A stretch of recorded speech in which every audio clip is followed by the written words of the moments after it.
Everyone, आज हम videos के माध्यम से कर्क राशि वालों के लिए अगस्त का महीना किस प्रकार से प्रभाव देने वाला है इस पर हम चर्चा करेंगे।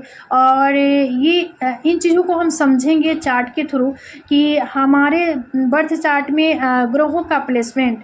और देखिए, ये चंद्र राशि पे ही आधारित है, यानी आपके चंद्रमा अगर कर्क राशि में है तो ये फलादेश आपके लिए साबित होगा। और देखिए, तो कर्क राशि की लग्न पत्रिका है और कर्क राशि के लिए देखिए यहाँ पे लग्न में कर्क राशि होगा और यहीं पे सूर्य का प्लेसमेंट है। तो आप अपनी पत्रिका में देखिए, जो लोग कर्क राशि के हैं कि यहाँ पर आपकी पत्रिका के अकॉर्डिंग ग्रहों का प्लेसमेंट कहाँ पर है और ग्रह दृष्टि कहाँ पे रखेंगे, ग्रह का गोचर किस भाव में हो रहा है, कब कैसे गोचर करके भ्रमण करके किस भाव में ग्रह जाएंगे, इन सभी चीज़ों पे हम बृहद चर्चा करेंगे। तो चलिए आगे बढ़ते हैं। देखिए, ये है पत्रिका आपके लिए और यहाँ पे लग्न में ही आपके सूर्य हैं। कब तक? इसके बाद ये स्वयं की खुद की राशि सिंह राशि में चले जाएंगे और यहाँ पर ये देखिए आपके पत्रिका के अकॉर्डिंग धन भाव में बुध और शुक्र हैं, जो कि काफ़ी बढ़िया माना जाएगा। धन भाव में दो शुभ ग्रह। इसके बाद तृतीय भाव में आपके लिए केतु हैं। इसके बाद आपके अष्टम भाव में यहाँ पर शनि देव हैं और भाग्य भाव में यानी नवम स्थान में राहु का प्लेसमेंट है। और उसके बाद लाभ भाव में आपके पत्रिका के अकॉर्डिंग गुरु मंगल का कंजक्शन युक्ति है, जो कि काफ़ी बढ़िया माना जाएगा, लाभ भाव में है। और यहाँ से आपके बुद्धि विद्या ज्ञान संतान के भाव पे इनकी दृष्टि भी जाएगी, जो कि 7वीं दृष्टि होगी। अब चलिए, हम तो प्लेसमेंट के बारे में जान लिए, इसके बाद हम ग्रहों की दृष्टि किस प्रकार से हो रहेगा इसके बारे में भी हम थोड़ा जानकारी प्राप्त कर लेते हैं। देखिए, सूर्य के पास एक ही दृष्टि है, तो सूर्य यहाँ से 7वीं दृष्टि डालेंगे। कहाँ पे? 7वें भाव पे। इसके बाद बुध और शुक्र हैं, जो कि बुध और शुक्र के पास एक ही दृष्टि है, तो इन दोनों ग्रहों का सामूहिक दृष्टि 8वें भाव पे होगी। चूँकि ये धन भाव में है, द्वितीय भाव में है, तो 7वीं दृष्टि इनकी 8वें भाव पे होगी। केतु के पास गुरुवत दृष्टि प्राप्त है, तो केतु महाराज तृतीय भाव में, तो यहाँ से ये 7वें भाव को देखेंगे 5वीं दृष्टि से।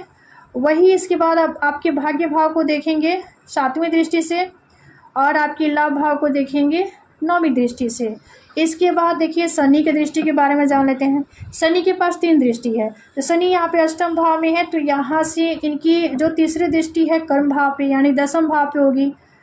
7वीं जो होगी धन भाव पे होगी और 10वीं दृष्टि आपके ये बुद्धि विद्या ज्ञान संतान 5वें भाव पे होगी। अब चलिए, इसके बाद राहु की दृष्टि के बारे में जान लेते हैं। राहु भाग्य भाव में है, तो यहाँ से इनकी 5वीं दृष्टि आपके लग्न पे होगी, 7वीं दृष्टि आपके तृतीय भाव पर होगी और 9वीं दृष्टि आपकी 5वें भाव पे होगी। अब इसके बाद गुरु मंगल की दृष्टि के बारे में जान लेते हैं।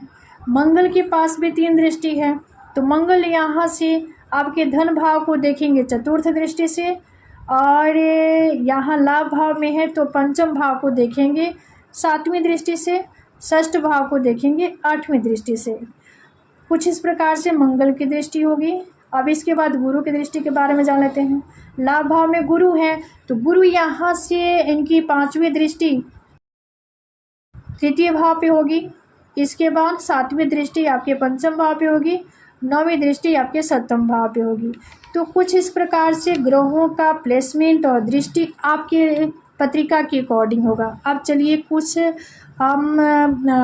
फल प्रभाव के बारे में जान लेते हैं।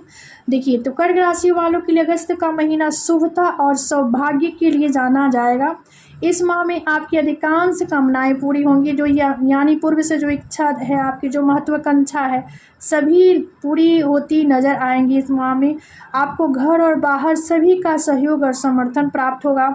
आप जिस क्षेत्र में हाथ डालेंगे उसी क्षेत्र में आपको सफलता प्राप्त होगी। साथ ही इस माह के उत्तरार्ध में परीक्षा प्रतियोगिता की तैयारी में जुड़े छात्रों को कोई सुखद समाचार भी प्राप्त हो सकता है।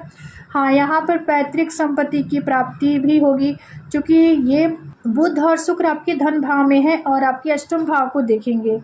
तो कुछ इस प्रकार से फल प्रभाव आपके लिए रहेगा ग्रहों का। तो ये था कर्क राशि वालों के लिए अगस्त का माह किस प्रकार से फल प्रभाव देने वाला होगा, इसके बारे में जानकारी। तो ये था मंथली राशि फल पे, ये था मासिक राशि फल की जानकारी।